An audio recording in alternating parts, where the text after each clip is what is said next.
우리 시간이 됐기 때문에 시작하도록 하겠습니다. 제가 기도하도록 하겠습니다. 하나님 아버지, 오늘도 우리 예전 예배학을 이제 5강째 시작할 수 있게 해주셔서 감사옵나이다. 오늘 우리가 공부하는 이 모든 공부가 우리 주님의 이 기쁨이 되게 하시고 우리가 드리는 예배의 소중함을 더 깨닫고 또 주님의 말씀에 합당하고 그리고 하나님 기뻐하시는 그런 예배를 온전히 드리는 귀한 기회가 될 수 있도록 도와주시옵소서. 우리 가운데 주의 성령으로 함께 하시사 우리 마음 가운데 깨달음과 감동과 믿음을 더하여 주시옵소서. 주 예수 그리스도의 이름으로 기도드립니다. 아멘. 네, 감사합니다. 네, 오늘 뒤에 교재가 있습니다. 교재 가지신 분, 안 가지신 분은 가지시고 같이 강의를 들으시면 되겠습니다. 자, 오늘은 이제 성찬의 의미 두 번째 시간이 되겠습니다. 그래서 성찬은 어떻게 구성되고 또 우리는 어떻게 참여하는가? 결국 성찬은 복음의 질서로 우리를 다시 살린다는 그런 공부가 되겠습니다. 오늘은 이제 강의 5번째 시간으로서 이 성경 전체의 그 식탁 이야기를 함께 이전에는 살펴봤는데 오늘은 그것을 더 실전적으로 다루도록 하겠습니다. 그래서 성찬은 왜 이런 순서로 진행이 되는가 하는 것을 우리가 배우게 될 거고요. 또 성찬에 나오는 문장들은 왜 중요할까? 그리고 성찬에 참여하는 우리들이 무엇을 믿고 또 어떻게 응답해야 할까 하는 것을 오늘 공부하겠습니다. 그러니까 한 문장으로 말한다면 성찬의 순서는 이 진행 절차가 아니라 복음을 몸으로 배우는 은혜의 질서이다 하는 것이 되겠습니다. 자, 그래서 오늘은 세 가지를 붙잡도록 하겠습니다. 성찬의 기본 구조를 이해하고요. 그리고 또 성찬의 주요 문장들을 공부하면서 그 문장들이 담고 있는 신학, 그러니까 감사, 기억, 성령, 언약, 파송, 이것을 이제 이해하게 될 것입니다. 세 번째는 성찬 참여자의 태도에 대해서 그것이 이제 회개와 또 믿음과 감사, 그리고 화해, 소망, 이런 것들이 되겠습니다. 이것을 이제 함께 정리하는 그런 시간이 되겠습니다. 자, 우리 성찬을 우리가 생각할 때에 이게 성찬이라고 하는 건 뭔가 해드리는 그런 예식이 아니라 성찬의 중심은 이건데요. 하나님이 하시는 일, 그리고 또 우리가 하는 응답, 이것이 성찬의 중심이에요. 그래서 하나님 하신 일이 뭐냐 하면은 하나님은 주신다. 또 성찬을 통해서 하나님 우리를 먹이신다. 또 하나님 우리를 용서하신다. 그리고 하나 되게 하신다. 이 지난 시간에 우리가 배운 거고요. 거기에 대해서 우리가 응답하는 것은 뭐냐 하면 우리는 받는다. 그리고 감사한다. 그리고 우리가 서로 화해한다. 그리고 하나님께 순종한다 하는 것이 우리가 하는 응답이 되겠습니다. 그래서 성찬은 언제나 말씀 후에 옵니다. 예배 전체를 볼 때에 말씀 후에 오는 것은 말씀으로 하나님이 먼저 우리를 부르셔요. 하나님이 말씀으로 먼저 우리를 부르시고 그리고 복음을 들려주신 다음에 그리고 식탁에서 그 은혜를 누리게 하시는 것입니다. 식탁으로 우리를 초대하셔서 그 말씀으로 주신 그 은혜를 우리가 누리게 하시는 것이죠. 그래서 성찬이 말씀 뒤에 오는 거예요. 그리고 성찬은 이렇게 말합니다. 너는 내 힘으로 사는 것이 아니고 내 은혜로 산다 하고 말씀하시는 것이 그게 바로 성찬이에요. 그래서 이제 성찬의 큰 구조, 틀을 먼저 생각을 해보면은요, 교회마다 무슨 표현도 조금씩 다르고 배열도 조금씩 다르지만 전통적으로 성찬은 다음의 흐름을 갖게 됩니다. 첫 번째는 성찬으로의 초대의 말이 나옵니다. 성찬으로 초대하는 거예요. 그래서 성도 여러분이 초대되었습니다. 이 초대에 응답하시는 분들은 다 함께 나와서 이 성찬을 받으십시오 하고 초대가 나오죠. 두 번째는 감사가 나옵니다. Thanksgiving. 이것은 이제 감사기도 또 감사송이 될 수도 있어요. 노래로도 감사할 수 있어요. 그리고 세 번째는 성령 청원이 되겠습니다. 이 에피클레시스라고 하는 것인데요. 성령의 청원은 성령께서 임하여 주옵소서, 우리의 성찬 가운데 임하시옵소서라고 청하는 기도가 나오죠. 그리고 네 번째는 제정사입니다. 그러니까 주님께서 이 떡과 잔을 제정하셨습니다 라고 하는 제정사가 나와요. 그래서 우리 주 예수께서 잡히시던 밤에 떡을 가지사 축사하시고 떼어 가라사대, 그러면서 이제 쭉 예수님께서 주신 말씀, 그것을 기억하면서 주님이 제정하셨다 하는 내용을 이제 말하게 되죠. 그리고 다섯 번째는 분병과 분잔이 나옵니다. 그래서 떡을 떼고 잔을 나누는 것이죠.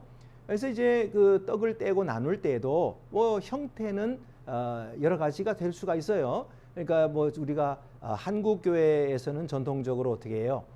이 그 떡을 전부 다 짧게 나눠가지고 댕반이 올려놓고 장로님들이 돌아다니면서 나눠주잖아요. 그렇게 성찬 또 잔도 그렇게 하고요. 그러니까 그렇게 할 수도 있고, 근데 전통적인 방법, 가장 정통적인 방법은 뭐냐면 우리가 하는 것처럼 이렇게 이제 목사님 앞에 나와가지고 그래서 목사님이 주는 떡을 받는 거예요. 받을 때도 두 손으로 이렇게 두 손을 펴서 받는 것입니다. 그리고 이것은 주님의 몸입니다라고 말할 때 아멘 하고 받는 거예요. 우리의 신앙으로 받는 것이고요. 그리고 잔은 원래는 이 돌려가면서 마셔요. 그래서 이거 지저분한 거 아니냐, 앞에 사람들 침 묻은 그 잔을 또 내가 또 마시면 너무 지저분한 게 이렇게 생각하는데 그렇지 않고요. 그게 이제 목사님들이 천을 가지고 흰 천을 가지고 이렇게 깨끗하게 닦아서 돌려서 이렇게 주고 그래요. 이게 이제 전통적인 그런 방법입니다. 그렇다고 해서 우리가 그것 때문에 질병에 걸리거나 그런 일은 극히 적고요. 그래서 그렇게 하고요. 그런데 이제 우리는 지금 어떻게 합니까? 떡을 받아가지고 잔에다 찍어서 먹잖아요. 그래서 이 잔에다 찍어서 먹는 이것도 전통 속에 있어요. 그래서 이런 그 방법이 또 있는 것입니다. 그래서 어떻게 하든지 주님께서 주신 떡과 잔을 받는 시간이 분병과 분잔이다. 그리고 나서는 이제 참여하지요. 먹고 마시는 참여가 있고, 참여 후에는 감사 기도가 있고요. 그리고 이제 마지막 여덟 번째 파송, 그래서 미션을 받고 삶으로 나가는 것입니다. 이 구조는 바로 복음의 미니처라고 할 수 있어요. 미니어처. 그러니까 성찬은 예배 안에서 복음을 아주 농축된 형태로 다시 경험하게 하는 거예요. 이제 각 순서별로 조금씩 살펴보도록 하겠습니다. 첫 번째, 성찬으로의 초대. 이것은 오라 하는 말씀입니다. 그래서 성찬은 교회가 성도를 선별하는 시간이 아니고요, 하나님의 은혜로 우리를 부르시는 시간이에요. 오라 하시는 것은 선별 누구 가리는 것이 아니고 누구든지 오라. 그래서 하나님의 은혜로 우리를 부르시는 시간입니다. 그래서 다만 초대에는 성경적인 긴장이 있지요. 성경은 누구를 초대합니까? 누구나 아무렇게나 오는 자리가 아니에요. 회개와 믿음으로 나오는 자리입니다. 회개하고 믿음으로 나오는 사람만 주님 앞에 나올 수 있고 이 성찬을 받을 수가 있어요. 그래서 초대의 핵심은 이것입니다. 자격이 있어서 나오는 것이 아니라 은혜가 필요해서 나오는 거예요. 내가 하나님 앞에 나올 만한 자격이 있어가지고 나와서 떡 받고 잔 받고 하는 것이 아니고 은혜가 필요해서, 하나님의 은혜가 필요합니다. 그래서 나와서 떡을 받고 잔을 받는 것입니다. 그래서 여기서 중요한 목회적인 균형이 있는데요. 자기 의로 오는 것은 위험합니다. 내가 의롭게 살았으니까, 내가 하나님 말씀 순종해서 잘 살았으니까 나온다. 이것은 자기 의로 나오는 거예요. 이거 위험합니다. 또 자기 정죄로 멀어지는 것도, 이것도 복음을 놓치는 거예요. 나는 잘 못 살았어요. 그러니까 성찬을 받을 자격이 없어요. 그래서 안 나가요. 이것도 역시 복음을 놓치는 거예요. 복음은 뭐예요? 은혜가 필요한 자가 나오라는 거죠. 은혜가 필요한 자가 나오라는 거예요. 그래서 우리가 온전치 못해요. 그래서 은혜가 필요하잖아요. 오늘도 우리는 실수했어요. 그래서 은혜가 필요해요. 그래서 나와서 받는 거예요. 이것을 놓쳐서는 안 돼요. 그래서 성찬은 이렇게 부르는 거예요. 결국은 회개하라, 그리고 두려워하지 말고 오라. 이것이 성찬의 초대입니다. 자, 이제 두 번째는 감사합니다라고 하는 그 감사의 부분입니다. 이것은 유카리스트, 감사가 유카리스트예요. 그래서 성찬의 또 다른 이름이 바로 유카리스트예요. 이게 성찬을 로즈 테이블 이렇게도 말하지만 유카리스트라고도 말해요. 유카리스트라는 말이 감사라는 뜻이거든요. 그래서 성찬을 유카리스트라고 부르기도 합니다. 자, 그럼 왜 성찬이 감사로 시작할까요? 성찬은 나의 부족함을 채워달라고 하는 어떤 요구의 자리이기 이전에 이미 주어진 은혜를 바라보는 자리이기 때문에 감사하는 거예요. 이미 내가 받은 은혜, 그것을 바라보는 자리가 바로 성찬의 자리예요. 그래서 감사를 드리는 거지요. 감사 기도의 흐름은 보통 이렇습니다. 먼저 창조의 은혜를 감사하고, 구원의 은혜를 감사하고, 그리고 그리스도의 십자가에 감사하고, 그리고 성령의 역사에 감사하고, 교회의 소망에 감사하는 거예요. 하나님 나라 잔치에 소망 주신 것을 감사하는 거예요. 자, 이런 감사가 그 감사 내용 속에 다 들어갑니다. 여기서 우리 성도들에게 꼭 심어주고 싶은 한 가지 문장이 있는데, 감사는 성찬의 분위기가 아니고 성찬의 본질입니다. 성찬의 본질이에요. 그래서 이 감사가 중요한 것입니다. 자, 그 다음에 세 번째 성찬의 순서에 들어오는 것이 뭐냐면 성령 청원이라고 그랬죠. 에피클레시스. 이 성령 청원은 성령께서 여기에 임하시옵소서, 우리의 모임 가운데, 그리고 이 떡과 잔에 임하시옵소서라고 기도 드리는 거예요. 이 많은 성도님들이 그냥 성찬을 떡과 잔을 기억하는 예식 정도로만 생각하는데 그렇지 않아요. 교회는 오래전부터 성찬에 대해서 이렇게 기도했어요. 성령께서 임하시고 우리가 믿음으로 참여하게 하시고, 그리고 이 공동체를 한 몸으로 묶어주옵소서라고 기도하는 거예요. 이 캐톨릭에서는 이 성령의 임재를 기도하는 이 기도가 좀 약해요. 없다 그런 건 아니지만 이거 좀 약해요. 그러나 우리 개신교에서는 이 성령께서 임하시도록 기도하는 것이 매우 중요합니다. 캐톨릭에서는 화채설을 주장하죠. 지금도 그래요. 화채설은 뭐냐면 변화된다. 채, 몸체. 그러니까 우리가 기도할 때에 이 떡이 예수님의 몸으로 변한다. 그리고 이 포도주가 예수님의 피로 변한다. 이것이 화채설이에요. 그래서 우리가 먹을 때는 예수님의 살을 먹는 것이고 또 예수님 피를 마시는 것이다. 그래가지고 이 화채설을 주장하니까 이제 문제가 많았죠. 왜냐하면 오늘도 우리가 떡을 떼면서 바닥에 좀 떨어지기도 했잖아요. 그러면은 예수님 살이 됐는데 이 살이 떨어져서 그렇게 사람에게 밟히고 돼야 안 돼요? 안 되는 거예요. 절대로 안 돼요. 그리고 심지어는 무슨 논쟁까지 벌어졌냐면은 그렇게 떨어진 떡을 쥐가 먹었어요. 그러면 쥐가 구원받았나 못 받았나 이런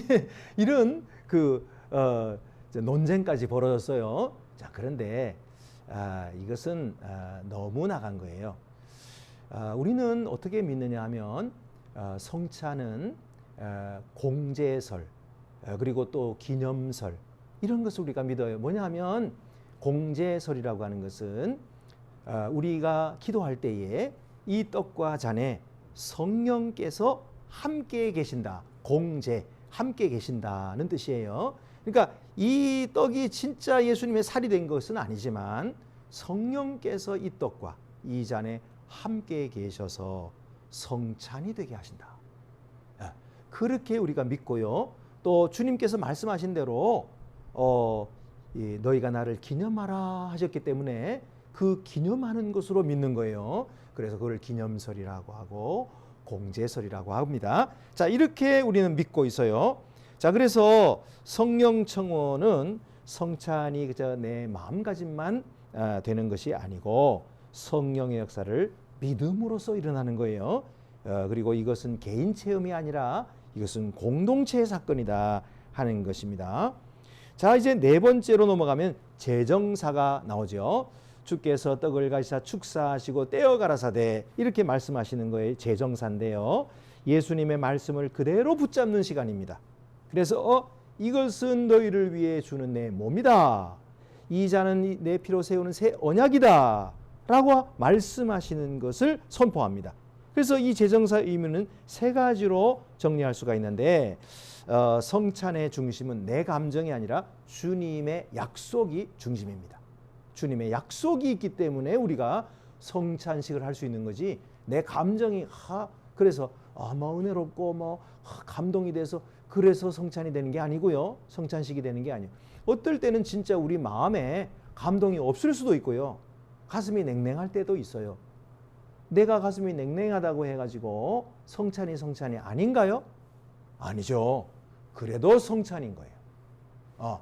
내 느낌이 아주 오늘은 집안에서 부부싸움 하고 나왔어요. 그래서 뭐 성찬 받을 기분이 아니에요. 자, 그렇다고 해서 성찬이 아닐까요? 아니요. 그때도 성찬입니다. 여러분, 그래서 우리가 믿음으로 떡을 받고 잔을 받는 것이 중요합니다. 하나님, 주님의 약속이 있기 때문이에요. 그래서 내가 강해서 성찬 받는 것이 아니에요. 내가 잘 살았기 때문에 그래서 성찬 받는 것이 아니고 주님의 약속이 강해서 받는 거예요. 주님이 받으라 하셨기 때문에. 그리고 내가 그곳에 함께 있겠다. 내가 주는 양식은 참된 양식이다. 이 떡을 먹는 자에게 생명이 있다. 라고 말씀하셨기 때문에 그 약속을 그 강한 약속을 믿는 것이지 내가 강해서가 아니에요. 자, 이제 다섯 번째로는 분명과 분잔의 시간입니다. 자, 떡을 떼심의 복음이 무엇이냐? 여러분, 성찬의 동작은 가장 짧죠. 그러나 강력합니다. 그 먹는 시간, 받아서 먹고 마시고 하는 그 시간이 짧지만은 이것이 강력한 시간이에요. 그러니까 우리가 떡을 떼는 그 행위, 목사님이 이제 여러분들에게 보여주잖아요. 떡을 들고 예수께서 축사하시고 그리고 떼어서 제자들에게 주셨다 하면서 이제 목사님이 떼시잖아요. 떡을 뗄 때에 여러분, 이것이 무엇을 뜻하고 있을까요? 예수님께서 우리를 위해 몸이 찢기셨다. 예수님의 몸이 찢어지셨다. 이렇게 찢어지셨다. 이렇게 갈라지셨다 하는 것을 말하고 있는 거예요. 그래서 이 시간이 굉장히 강력한 시간이에요. 또 우리의 나눔이라고 하는 것도 그런 거예요. 우리의 은혜가 개인에게만 머무는 것이 아니라 이 은혜가 공동체에게 주어진다. 그래서 함께 나누는 거예요. 성찬식은 혼자 하는 것이 아니에요. 성찬식은 뭐 목사님이 할 수 있다고 해서 목사님 혼자 합니까? 절대로 성찬식은 혼자 하는 게 아니에요. 성찬식은 공동체가 하는 것입니다. 예수 그리스도의 그 이름을 믿고 그 믿음을 고백하는 그리스도의 공동체가 함께 모여서 하는 것이 성찬식이다. 그래서 이 나눔이라고 하는 것은 뭐 효율적으로 배분하는 것이 아니고요. 이것은 한 몸의 실제적인 표현입니다. 우리가 한 몸이다. 이 이야기를 하는 것이지 적당히 뭐 나눠 먹자. 그게 아니에요. 그래서 우리가 고린도전서에서 말씀하시는 것처럼 우리는 한 떡에 참여한 한 몸입니다. 라고 고백하는 것입니다. 자, 여섯 번째로 이제 참여죠. 함께 먹고 마시는 것입니다. 여기에서 이제 중심 동사가 뭐냐면 먹는다, 마신다. 이 중요한 포인트는 뭐냐면 성찬은 관람이 아니다는 거예요. 구경하는 것이 아니에요. 성찬은 참여입니다. 같이 참여하는 거예요.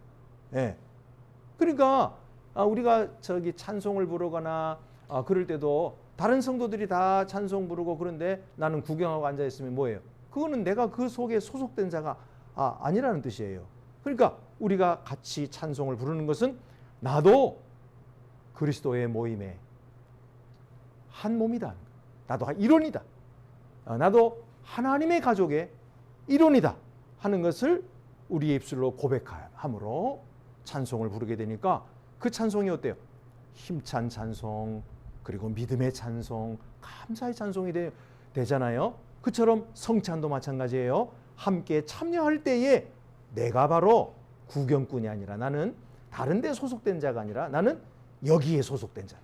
여기에 그리스도의 몸에, 하나님의 가족에 나는 소속된 자다. 그것을 고백하는 시간입니다. 자, 그 다음에 일곱 번째는 참여 후의 감사기도죠.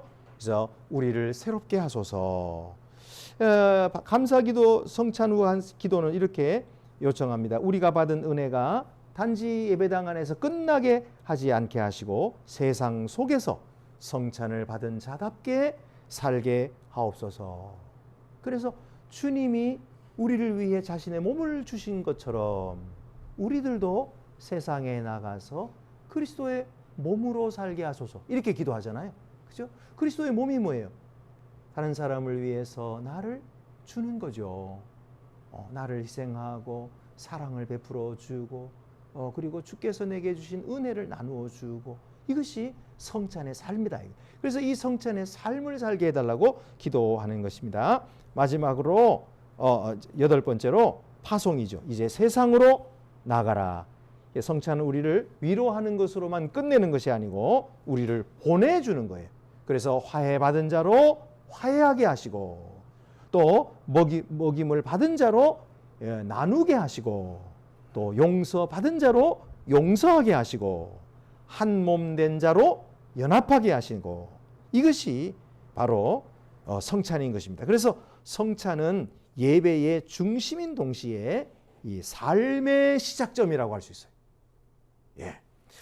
자, 이제 이 성찬의 참여자의 5가지 태도를 한번 정리해 보면은요, 어떤 태도를 가지고 우리가 성찬에 참여할까? 첫째는 회개죠. 주님 앞에 정직하게 나가는 것입니다. 두 번째는 믿음이지요. 주님의 약속을 붙드는 것이죠. 세 번째는 감사죠. 그래서 은혜를 은혜로 받는 것이고, 네 번째는 화해입니다. 우리의 미움과 단절을 내려놓고, 그리고 다섯 번째는 소망입니다. 하나님의 나라 잔치를 바라보면서, 그래서 이 성찬에 참여하는 것입니다. 그래서 이런 말이 있어요. 성찬은 완벽한 자를 위한 상이 아니라 은혜로 살고자 하는 자를 위한 상이다. 이런 말이 있어요. 자, 이제 그 결론으로 말씀을 드립니다. 성도님들, 오늘 우리는 성찬의 순서를 배웠죠. 그런데 이 순서는 단지 절차가 아닙니다. 이것은 복음의 질서입니다. 복음의 질서, 초대는 오라 하시는, 감사는 은혜는 선물이다. 그리고 성령은 믿음은 성령의 역사다. 제정사는 약속은 확실하다. 그리고 분자는 십자가는 실제다. 그리고 참여는 우리는 받는다. 그리고 감사기도 파송은 우리는 보냄받는다라고 하는 그런 의미가 이 속에 들어있는 복음의 질서다 하는 것입니다. 그래서 성찬은 이렇게 우리에게 말해주고 있어요. 너는 은혜로 산다. 그리고 은혜 받은 자답게 살아라. 이렇게 말씀하고 있습니다. 자, 오늘 이렇게 해서 성찬에 대해서 두 번째 시간 마치도록 했고요. 다음 시간은요, 성찬 때 사용하는 언어와 제스처를 다루도록 하겠습니다. 그래서 왜 이때 이 문장을 말씀하시는가, 왜 이때 이런 그 동작을 하는가 하는 의미가 내 신앙의 어떤 그 의미가 되는가 하는 것을 함께 생각하는 그런 시간이 되겠습니다. 자, 혹시 이제 여러분들께서 나눌 수 있다면 그 나눔 질문 1번 보면은 성찬의 순서 중 내가 가장 새롭게 보게 된 부분은 무엇입니까? 그랬는데 오늘 공부하는 중에서 여러분 성찬의 순서 중에서 내가 새롭게 된 부분이 혹시 있나요? 한번 이야기해 주시면 좋겠습니다.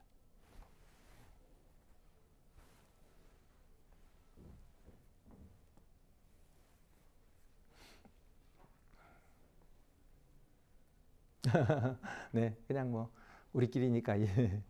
한번 말씀해 주시죠.